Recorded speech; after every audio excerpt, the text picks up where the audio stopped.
hamma nervli hozir. G'azab. Sabablari yechimi. Yosh bolani ko'rasiz? Tendek. Sal narsaga portlab ketadi. Sal narsaga nervi chiqib ketadi. G'azablanib ketadi. Bu o'ta xatarli ruhiy ko'rinish. Xatarli psixologik kasal. G'azablanishlik o'zi yaxshi narsami, yomon narsami? Kerak narsami, kerak emas narsami? Shuni hal qilib olaylik. G'azab insonning tabiatida bor bo'lgan bir sifat.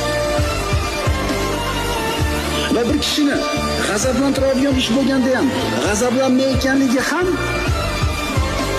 normal hol. Tushunarlimi? Normalniy odamda g'azab bo'ladi. Faqat bu normalniy odam qayerda g'azab qilish kerak, qayerda g'azab qilmaslik kerak.